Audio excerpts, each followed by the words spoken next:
प्यारी संगत, आज से लगभग 50 दिन पूर्व जब कोरोना महामारी का प्रकोप पूरे जोरों पर था, तब आप सभी के मन में विचार आया कि इस महामारी से बचने का तो एक ही साधन है, वो श्री गुरु महाराज जी के चरणों में बैठकर उनके नाम का जाप किया जाए। इस संकल्प के आते ही श्री नंगली साहब में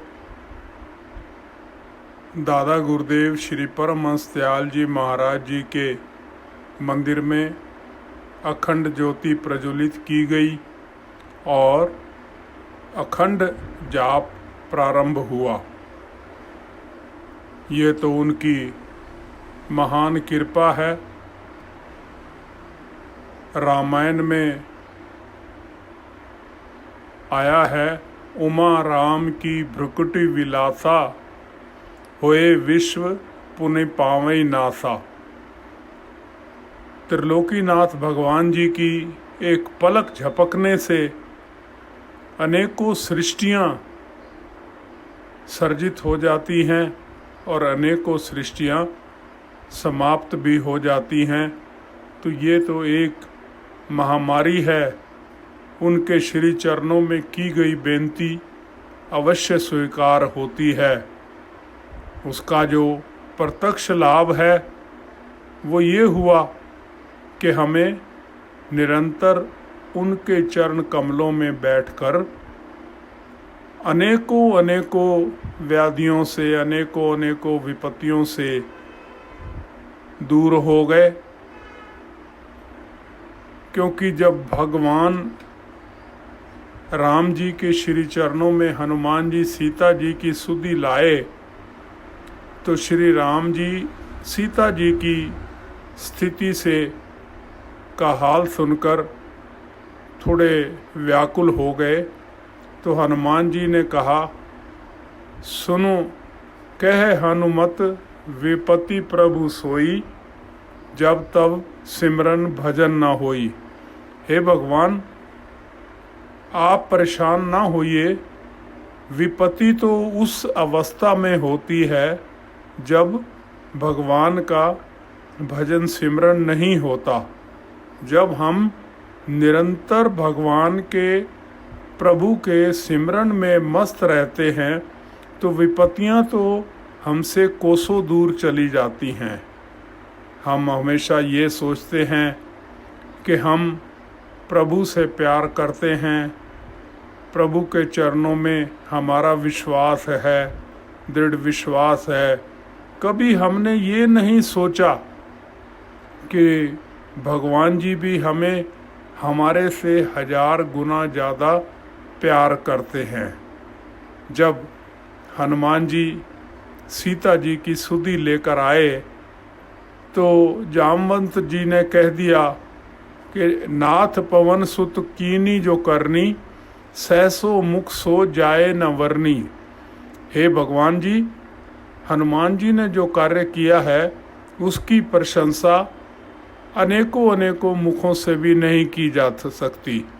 हनुमान जी ने सोचा, ये मेरी प्रशंसा कर रहे हैं तो मुझे अहंकार ना आ जाए, तो वो भगवान जी के चरण कमलों में लिपट गए।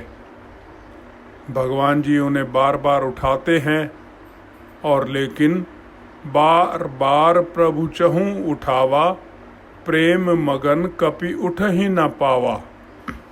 नहीं उठते और भगवान उन्हें बार बार उठाकर अपनी छाती से लगाकर प्यार करते हैं। और ये दृश्य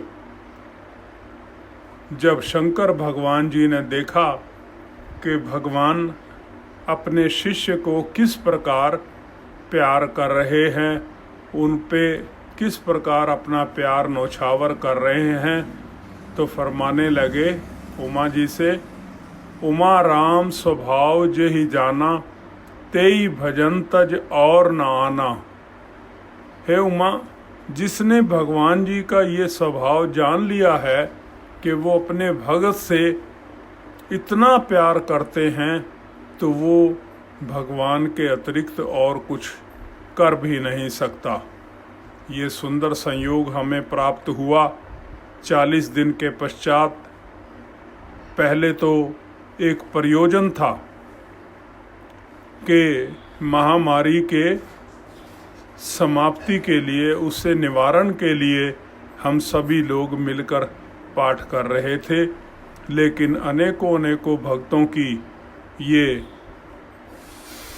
विनती श्री गुरु महाराज जी के चरण कमलों में पहुंची कि इस पाठ को हम निरंतर करना चाहते हैं और ये निरंतरता हमारे आ जाए जीवन में, हम एक अभ्यास में आ जाएं और सदैव प्रभु के गुणगान करते रहें।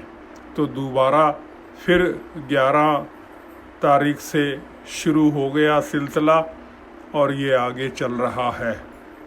हम बहुत भाग्यशाली हैं कि श्री सतगुरुदेव भगवान जी ने हमें ये सुअवसर प्रदान किया है और जीवन का जो महानतम लक्ष्य है, मानव तन को प्राप्त करके उसकी सार्थकता प्रदान करना उसको, कि हरि का भजन नहीं किया तो जीवन बेकार है, तो एक हमारे जीवन का अभिन्न अंग बन जाए, क्योंकि हम संसार के सभी काम जरूरी समझते हैं लेकिन भजन को जरूरी नहीं समझते, जबकि महापुरुषों का ये कथन है कि भजन सबसे जरूरी है।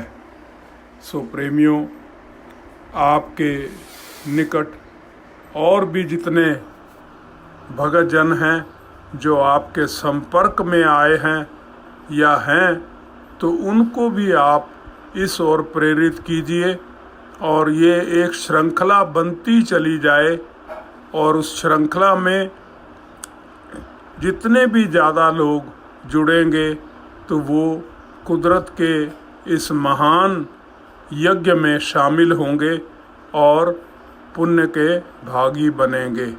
बोलो जयकारा बोल मेरे श्री गुरु महाराज की जय। साचे दरबार की जय।